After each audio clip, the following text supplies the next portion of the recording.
Hi guys, and welcome to yet another day of 365 hours of magic.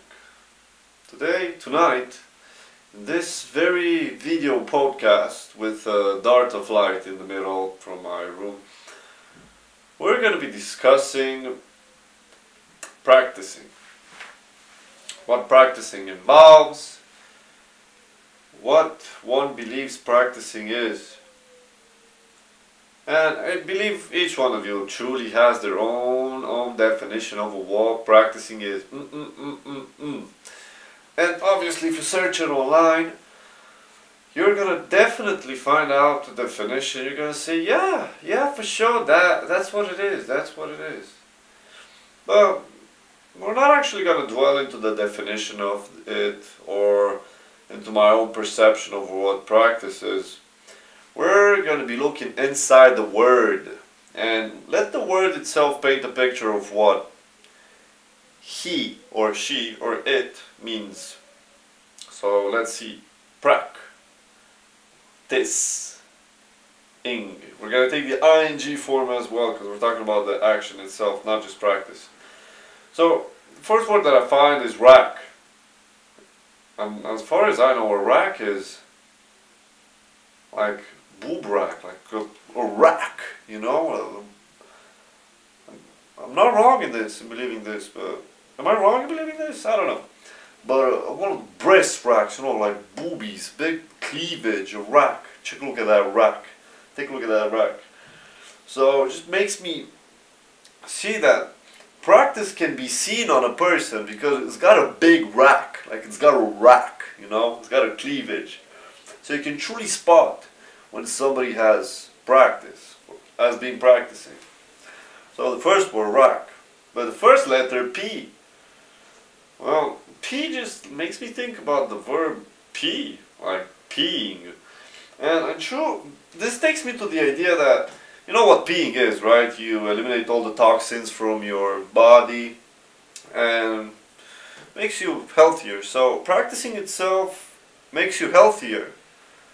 You know, takes all the toxins, all of the mistakes, all of the questions, all of the dwellings, all of the doubts you have about the slide or about any kind of thing that needs practicing, and it pees it out. It just filters it out of the body. Now obviously, just like with peeing, you're not going to pee the entire disease out. Like when you're sick, you're not going to from 1-2 pees just pee the entire thing out. No, not at all.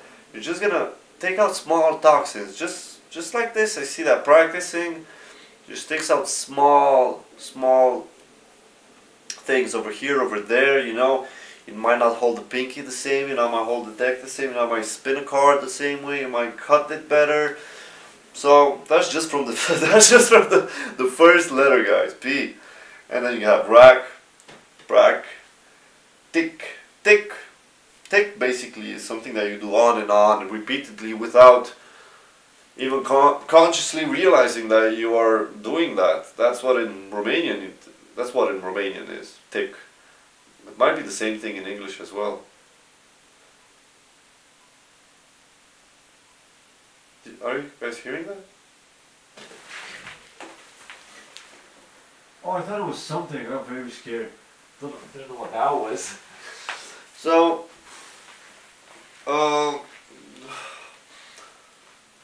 tick. So practicing should be something that you do unconsciously without even realizing that you're practicing. So I truly believe, I don't know who said this, but somebody just pointed to me that you don't necessarily need to sit in front of a mirror and practice. You just need to have a deck on you and just always have it in your hands until it becomes second nature to practice. And there was this thing that I think Kevin Ho pointed out, I don't know how he called it, but I remember it as being offbeat practicing or muscle memory practicing. It's when you have a set of things that you practice by reflex. The first thing that you do when you take a deck of cards and you watch a movie, there's 2, 3, 4 things that you keep on practicing. So Kevin Ho said, as I remember that, he was the one that said it, he said that you should keep on refreshing this stack that you practice unconsciously. So it's inside the word, guys. It's thick. It's practic. Practic. Then we have the new word. After you get the being and the cleavage, the rack and the tick, you get to practic. And you get something that might be practical for you. And if it isn't, there you go, guys. You discovered something about yourself, what you are not, or what you don't want to be. But practicing is truly something practical. Like, you truly cannot go without practice. I mean, if you can go without practice, you're probably fucking God. But I don't know anyone who can go without practice. So there's practic, and then we have ing. Now, as you know, guys, ing is a bank. It's the ING Bank. We have it in Romania. It's the ING Bank. And I think it's international. You probably guys don't know it in America. But you can Google it. ING Bank. It's probably owned by some other bank called Net. I don't know. Do you know? It's owned by NGG or something. What? What? Because I'm not filming a video, I'm filming just audio and a bit of light in the middle. So it's owned by NGG, but ING Bank, it's a bank, which the word practicing basically tells me that practicing is like a bank. The more you invest in this bank, the more money you put in the bank and you let it, grow in time. When you take all that money out, it will come more than you put in. It's just how I see it. It's just how I truly see it. You put in amount of practice, and then when you actually perform, it just feels like so much more than what it felt like when you were just practicing. And Bruce Lee pointed out something, that once you have something become second nature, once something is natural to yourself, you don't have to allocate any kind of energy towards that. Japanese people say that if you turn habit into a ritual, damn it! I know I saw Memoirs of a Geisha and it said something about that, I just forgot what. But turning a habit into ritual basically allows you not to use any sort of energy for that.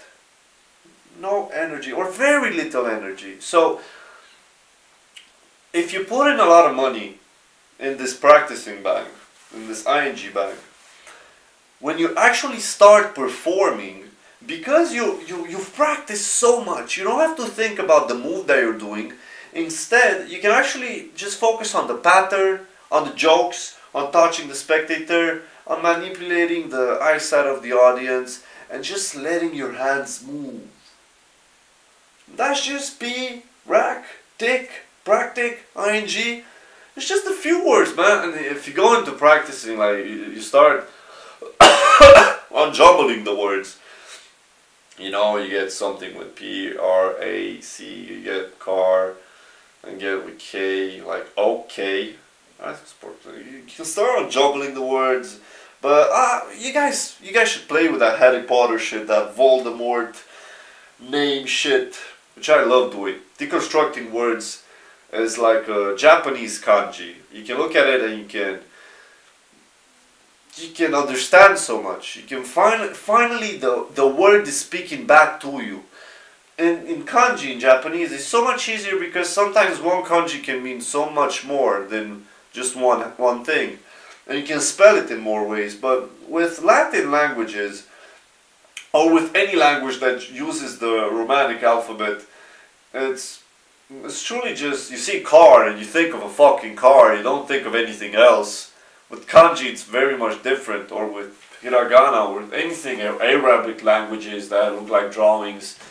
So finally, if you start deconstructing words, and just like you practice this, if you get close to making it second nature, you can look at words and put no effort into deconstructing them because you've already seen so much in it. And you can take other words like magic, and start seeing into it and unjumble the words and let the words speak back to you.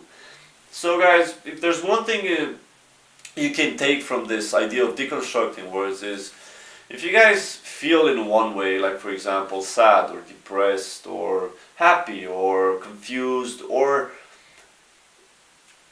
choose any other word, or choose a situation. You can take that word, or you take that sentence, or you take that compound phrase, and word phrase, not compound word phrase. You take that and you start looking into it, deconstructing it. You're basically letting it speak to you. And it's not necessarily the fact that it will give you an answer, but by playing with the word, you allow your brain to make new connections. You make it fun. And besides this, you are working a muscle of your brain which you normally don't work. And this is a part where magic truly has its place, because it will develop inside your brain something that I cannot tell you what, because for me it has developed being able to make ideas and see ideas in anything. It's a muscle that I've developed, and I have other things that by having developed this muscle, those things have developed as well. So it's like it's like you're working your feet, and then you can run faster, you can jump higher, you can hit harder. So just the same thing here. You know, like if you work one muscle of your brain, it's not necessarily that you're just working that muscle. It's all of the things that come as a benefit of having that muscle worked. So I think I went a bit on the side, but there you go, guys. Practicing. And I hope you have a great motherfucking day. See you guys tomorrow.